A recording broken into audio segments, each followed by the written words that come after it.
नमस्कार, आप देख रहे हैं आदि टीवी। मैं हूं आपके साथ कृष्णा चौधरी। रुक करते हैं बिहार की खबरों की ओर। औरंगाबाद जिले के फेसर थाना क्षेत्र के गौसया गांव से एक महिला अपने 4 बच्चों के साथ पिछले 16 दिनों से लापता है।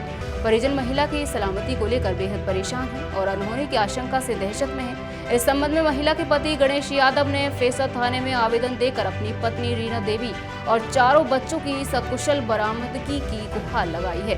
गणेश यादव ने बताया कि घटना के दिन वह किसी काम से घर से बाहर गए थे। इसी बीच 28 सितंबर की दोपहर करीब 2 बजे उनकी पत्नी रीना देवी अपनी सास को यह कहकर घर से निकली थी कि वह बच्चों के साथ हजारीबाग जा रही है, लेकिन उसके बाद से वह वापस नहीं लौटी।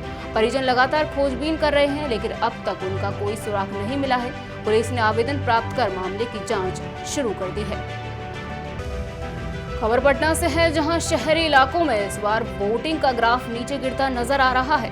दीघा, कुम्हेरार और बांकीपुर जैसे प्रमुख विधानसभा क्षेत्रों में मतदान प्रतिशत में भारी गिरावट दर्ज की गई है। चुनाव आयोग के आंकड़ों के मुताबिक इन इलाकों में लोग मतदान केंद्रों तक पहुंचने से कतराते दिखे। वजहें कई मानी जा रही है। मतदाताओं की उदासीनता, स्थानीय मुद्दों पर उम्मीदवारों की चुप्पी और शहरी व्यस्तता। विशेषज्ञों का मानना है कि अगर यही रुझान जारी रहा तो इन सीटों पर नतीजे अप्रत्याशित हो सकते हैं। अब देखना दिलचस्प होगा कि वोटिंग के इस गिरते ग्राफ को रोकने के लिए राजनीतिक दल आखिर क्या रणनीति अपनाते हैं। बिहार की सियासत में एक बार फिर से पूर्व उप मुख्यमंत्री रेणु देवी सुर्खियों में है। बीजेपी ने उन्हें बेतिया सीट से लगातार 6ठी बार टिकट दिया है। पार्टी का भरोसा रेणु देवी पर कायम है।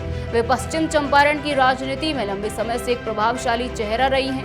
राजनीतिक विश्लेषकों का कहना है कि रेणु देवी के सामने इस बार भी मुकाबला आसान नहीं होगा, क्योंकि विपक्ष ने भी यहां मजबूत उम्मीदवार उतारा है। बेतिया सीट पर मुकाबला दिलचस्प रहने वाला है और यह देखना होगा कि क्या रेणु देवी अपनी पुरानी पकड़ बरकरार रख पाती हैं या जनता इस बार कुछ नया फैसला सुनाती है।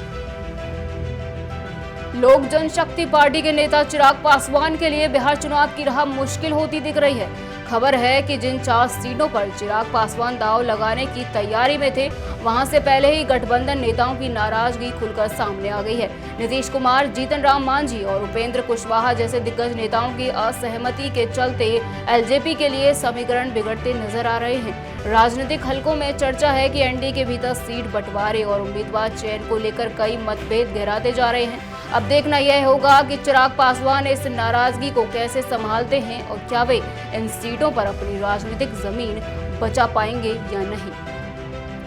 बिहार एनडीए में सीट बंटवारे को लेकर घमासान थमने का नाम नहीं ले रहा। जेडीयू के भीतर ही अब आवाजें उठने लगी हैं। पार्टी के कुछ नेताओं ने खुलेआम गद्दारी और टिकट बेचने जैसे गंभीर आरोप लगाए हैं। सूत्रों के मुताबिक कई सीटों पर टिकट वितरण से नाराज नेताओं ने पार्टी आलाकमान पर दबाव बनाना शुरू कर दिया है।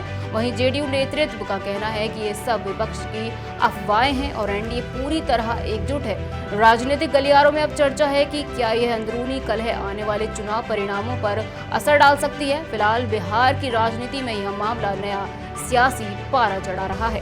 फिलहाल के लिए खबरों में इतना ही। आप बने रहिए हमारे साथ और देखते रहिए आध्या टीवी।